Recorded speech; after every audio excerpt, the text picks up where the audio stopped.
Ah, yes, Monsters, Inc. This is a really interesting movie from the golden age of Pixar. This is about energy harvesting monsters who live in another dimension and travel to your closet to scare the living shit out of you to harvest your fear energy so that they could power their city. And Monster Incorporated is basically a corporatized version of that fear. So before they created the corporation, the monsters would basically have to harvest the energy from their victims that, without all of this automation. But they've reached a point in their technological progress where they're basically able to harvest the energy and use it to power all the different things. So if you understand the nature of frequency and vibration, these monsters essentially eat the low vibrational frequency of those who they could put into a fear state.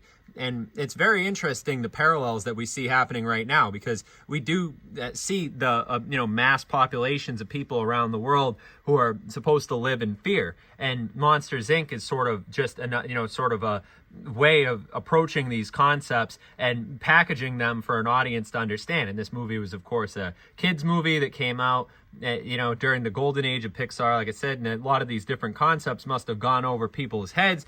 And it is a really well animated film and very innovative for its time.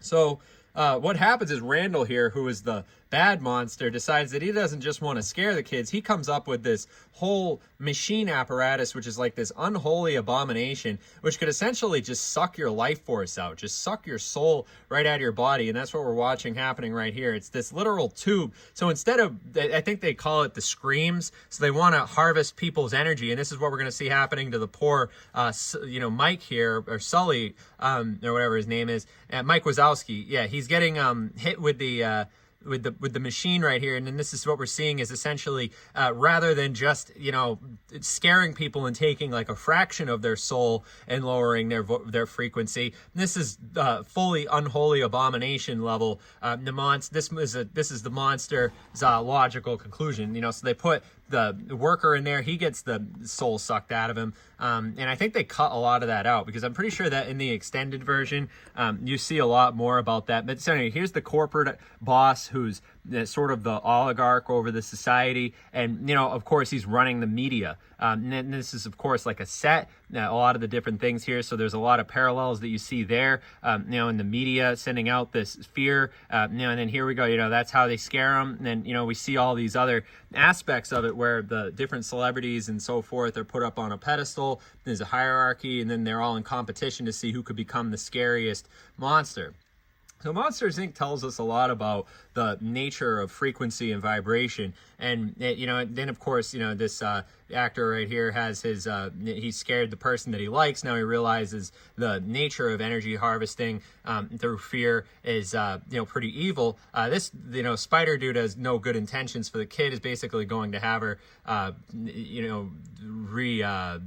know what the hell they do in the background of this movie. There's so many really ugly, such an ugly underbelly to Monsters, Inc., honestly. Like, such a weird subtext. Like, you really wonder what's going on behind the scenes of a film like this, especially with all the things that we see happening in the media these days. Certainly worth taking a second look. So what they do is they banish him off to Antarctica, where they go, they meet up with the abominable snowman, he's just sort of a regular monster and all these different things.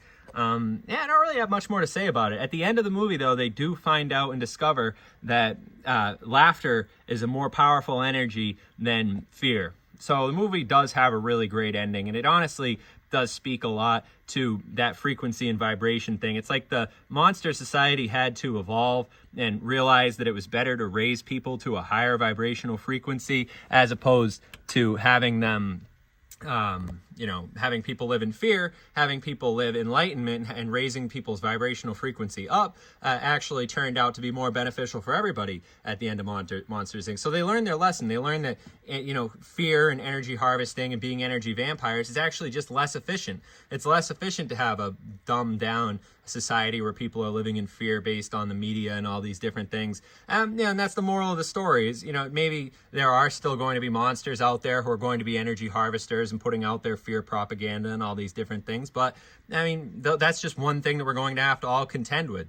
And there are always going to be abominable snowmans who just live off grid and, you know, live in Antarctica and don't want to have anything to do with any of it. He's just happy enough to live in Antarctica and eat his snow cones and stuff like that. So, I mean, so if you get banished from Monsters, Inc.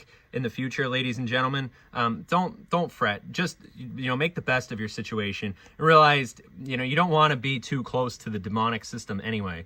And, you know, it's all different variations of that need to be well understood and unpacked, maybe through repeat viewings of this film. But the bones of this review are there. You know, this explanation of the film is pretty spot on. I mean, it is a movie about monsters who energy harvest. You know, they have a little competition